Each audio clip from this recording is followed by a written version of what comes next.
October 4th, about 8 o'clock in the morning, and sitting here drinking my coffee, and was kind of decided to jump onto Carfax to see what was up with the Focus ST. I got to encourage everybody to really get on Carfax and get on mycarfax.com.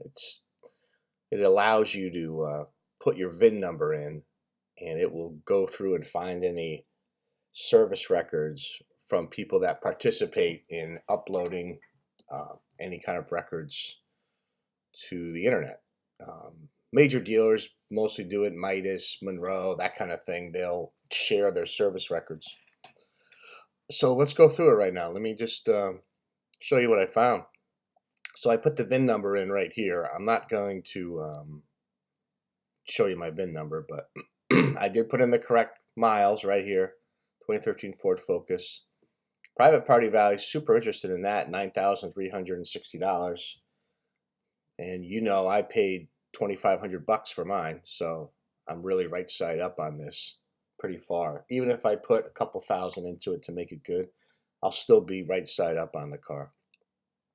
So after I put the VIN number in, you can see where it says open recalls right here, and there are 4 of them. So let's go over what they are. I didn't know that these cars came with any recalls. I thought Fords would be usually pretty good. So something, what is this? Fuel tank deformation. This was kind of interesting. Excessive vacuum in the fuel system, potentially deforming the plastic fuel tank.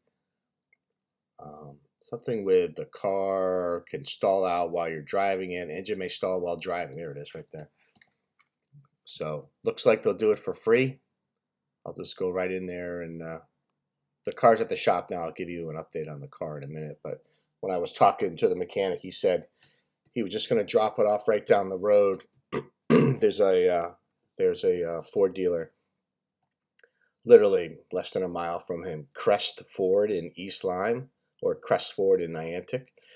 And I'm going to show you some other things in a second, so how that's important.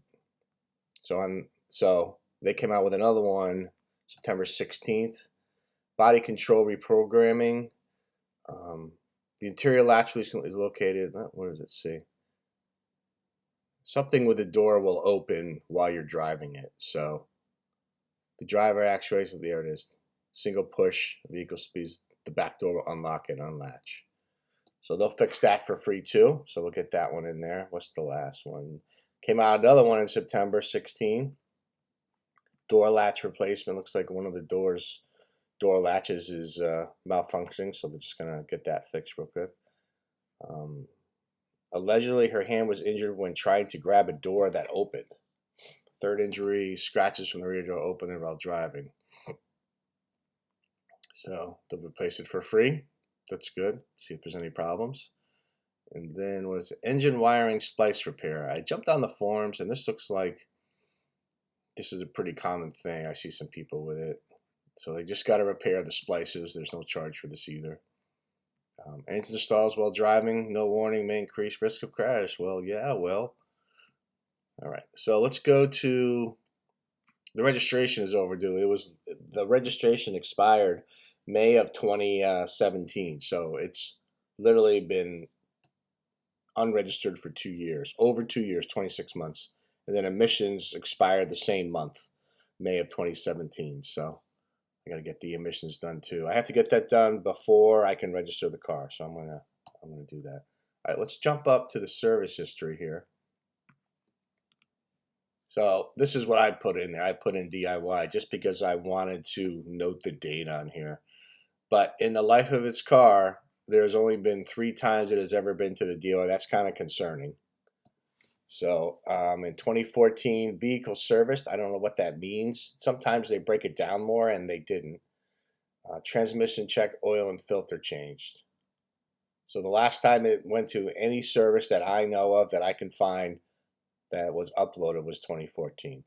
2013, it had an oil change. So it didn't have an oil change from 7,000 to, that I know of, just based on this, for what is that, over 21,000 miles, no oil change. And this is when the car was purchased, vehicle serviced. 250 miles at Crest Ford. So that's going to be good. I can just run there and get that taken care of. What else? So when I was out, I stopped by the repair shop with my dad, and the car was spun around. You remember in the first video, it was facing forward into the parking spot. But when I got there, it was facing out. So I talked to the mechanic real quick, and he said, "Yeah, we got it started." So they just had to put a jump on it. It started. I got the key fob from the mechanic. I started it up, and of course the check engine light came on, and then it went through a litany of startup procedures. So we'll see. It was like no windshield washer fluid, door open. There was a couple other ones on there. I didn't bring my camera with me, else I would have recorded that first start. But I made him a list of everything that I want to do. So, which will be, brake pads and rotors, oil change, replace the battery. The brake booster pump, they say, is broken. I haven't heard from him yet. I told him I'm in no rush to get the car, so he'll probably work on it next week. I think the brake booster is going to be the more difficult one to do, just because you have to go into the driver's side